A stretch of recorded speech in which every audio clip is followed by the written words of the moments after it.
how do I take ownership of mixed messages to the people under me from the other leaders in my group? Pretty straightforward question. I like it. Well, first of all, you have to address this straight up with the other leaders in your group, because if you aren't aligned as a leadership team, this is going to hurt the cause. It is absolutely going to hurt the cause. This is critical, and it's going to be hard.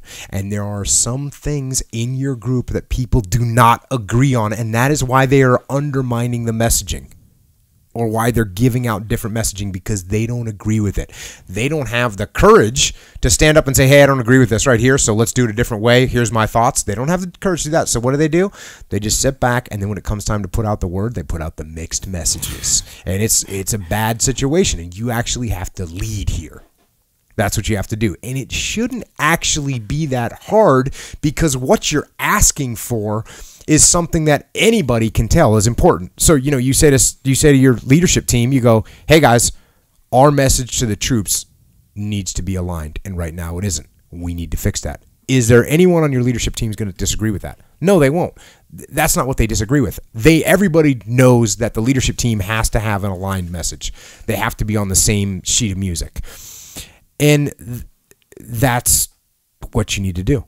And again, it's going to be a hard conversation.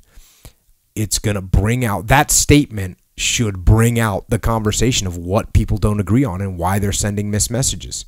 Now, if you cannot get them aligned, it is a serious problem. But if you can't, the best thing you can do is mitigate that to your team by becoming the trusted voice.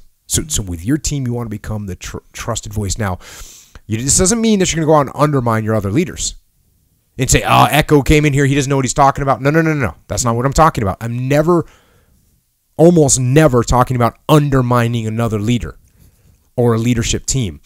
What I'm going to do, though, is I'm going to translate. I'm going to say, hey, guys, our job on this, I know Echo said that. Here's our job. Here's what our focus needs to be.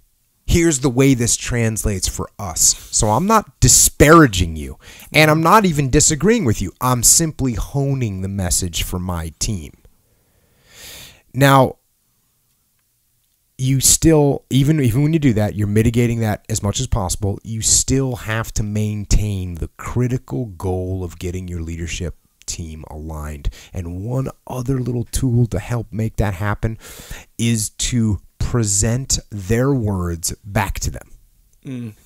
And you say, I wrote down what you said to the team this morning, and I just wanted to go through that with you and break it down a little bit.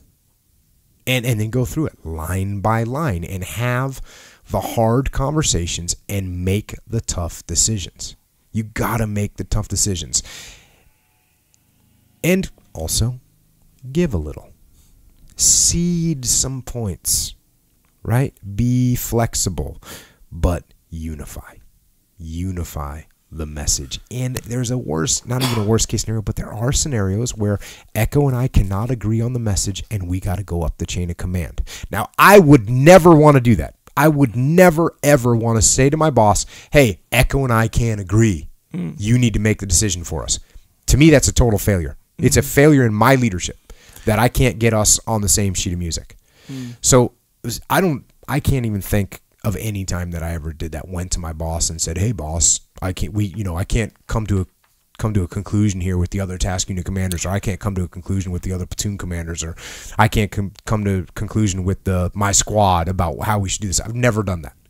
So you should be able to. If you're right, you'll win the argument, and if you're wrong, then you change your mind. So it's not like this ultimate. Not like I'm saying I'm great. I'm just saying if you're right, then you'll win the argument, and if you're wrong, then you'll change your mind. So it's not that hard. So that's what needs to happen here with the leadership team. We've got to find out who's right, and people that are right need to convince the people that are wrong. Now you need to check your ego, obviously, across the board. Everybody on the team's got to check their ego, because a lot of people will be holding on to their idea because it's their idea, and they love their idea. Because they're egotistical. And that's how I would deal with mixed messages coming down the chain of command. I'm going to go ahead and just say it. That could have been one of the best lines I've ever heard. If you're right, you'll win the argument. If you're wrong, you'll change your mind. Yeah. That's a good one. That's a good one. You just make that up? I did just make it up. Yeah. I mean, I guess it's something that I've known, but right. Yeah. That's what makes it so good, because you kind of seems like, oh yeah, right? But that's never the case. But if you're being on the up and up, there it is right there.